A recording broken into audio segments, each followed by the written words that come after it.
everybody, welcome to a simple overview of the two branches of research philosophy, which is ontology and epistemology. And several of my YouTube subscribers have asked for this. So if you're watching this video, you're probably conducting research, or you might be writing up a PhD as a doctoral student. So I'll explain how ontology and epistemology fits into your thesis as a very simple overview. So I hope it helps. So how does research philosophy fit in your thesis? Why do we need research philosophy, ontology and epistemology in a PhD, for example?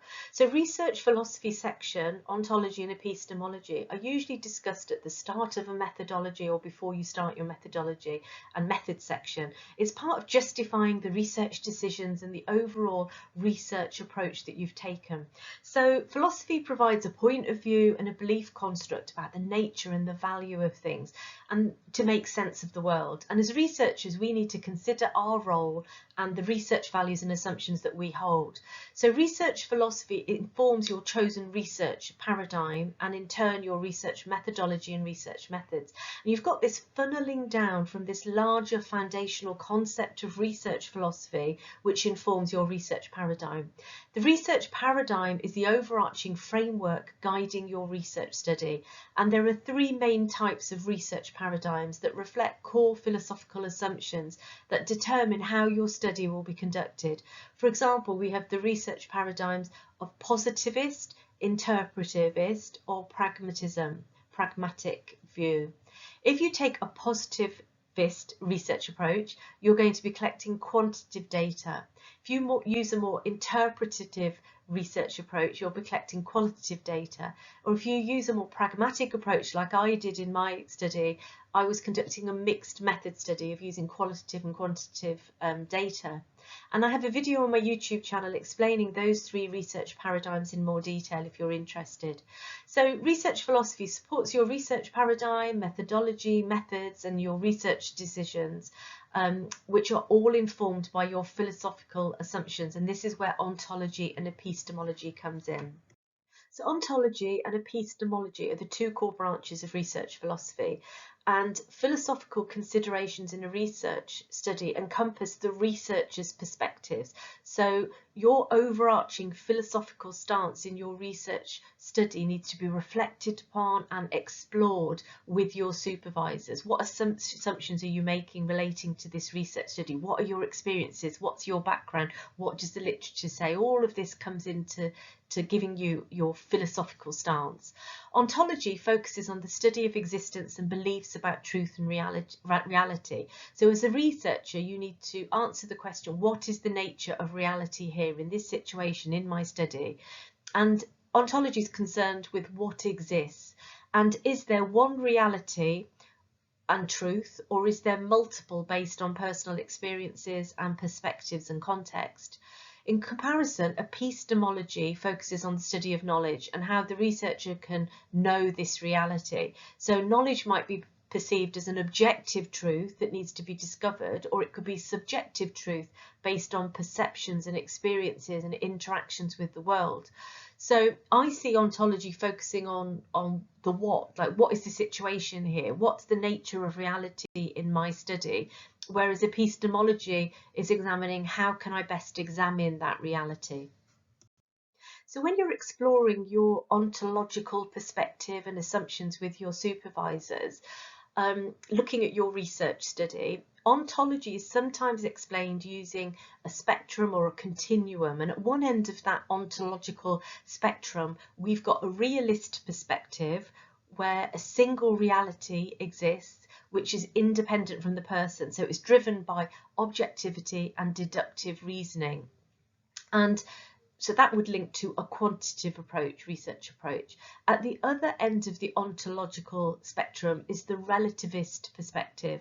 And this is a belief that we derive knowledge subjectively through lived experience and interactions with people, which is more of a qualitative approach.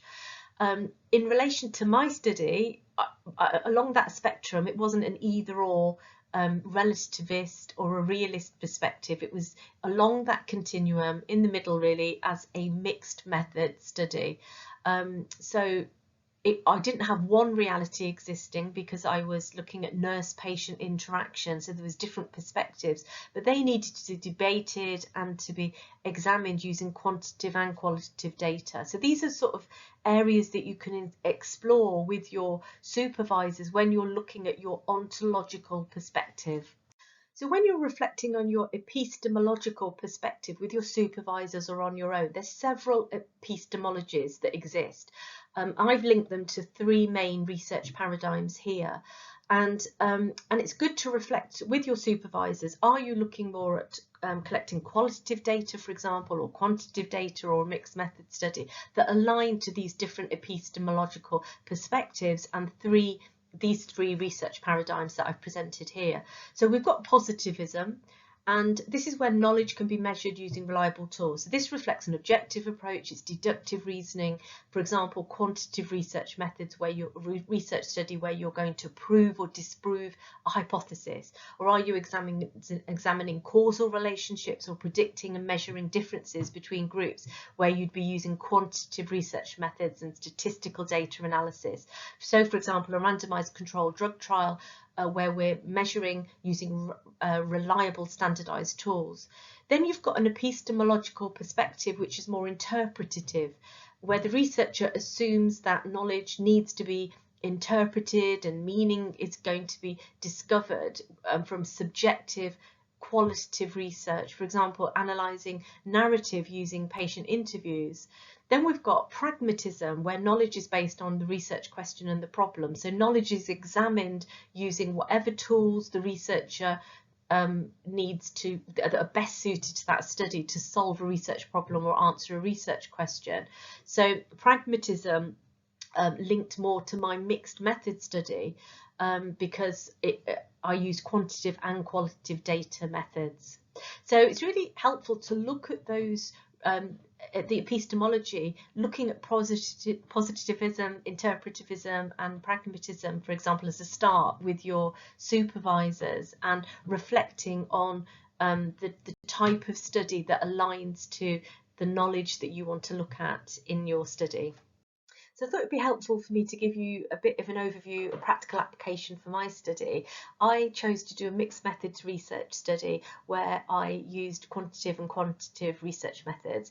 And my research question was, what is the quality of nurse-patient interactions when nurses use an electronic patient record system in an acute care setting?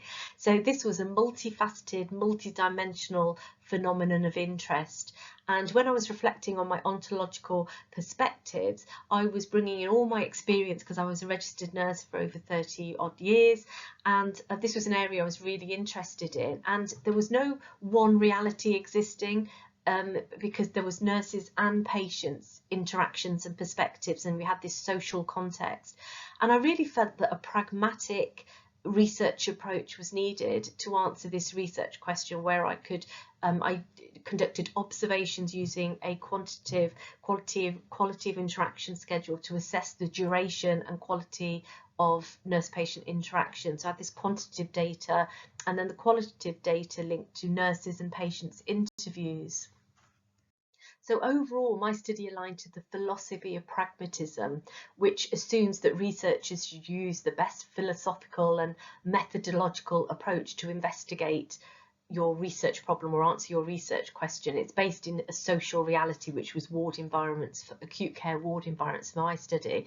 So this compares to traditional philosophical dualism, where you've got either positivism, which is quantitative, or interpretivism, which is qualitative approach. If I wanted to just measure time spent at the bedside using a more reductive research approach, that would have aligned with a positivist paradigm. If I just wanted to explore patient experience or nurses' experiences using EPR, that would have aligned with the interpretivism and qualitative research method. So I hope I've explained that a bit more simply. So your epistemological view is dependent on what you want to know, what is the best way to know your reality, and you need to reflect, I would say, on what the purpose of your research is, the aims, the objectives, your research question, and explore what best suits your study with your supervisors. and my study aligned best with the philosophy of pragmatism because I could answer my research question using a combination of research methods. And pragmatist epistemology asserts that knowledge is created from socially shared experiences, which really reflected the social reality on acute care wards, which was multifaceted and aligned to my research question because it was based in social reality. So I hope you found this simple overview useful, seeing how my ontological and epistemological philosophical views linked to my research paradigm and my research mixed methods that we used. And I have a video on my YouTube channel that explains other research paradigms in more detail and different quantitative, qualitative and mixed method research as well, that aligns to different data collection tools if you're starting out your research journey. So on my YouTube channel, I've got a research playlist with some simple overviews, lots of different topics linked to areas in research that you might find helpful. And I wish you all the best if you're starting a research study or in the middle of a study or PhD, or you might be near the end writing up. I know how hard it is, so good luck. So if you found this video helpful, don't forget to give it a thumbs up on YouTube. If you've got any questions, don't forget to put them in the comments, or you can privately DM me on Twitter if you prefer not to put comments on a public forum.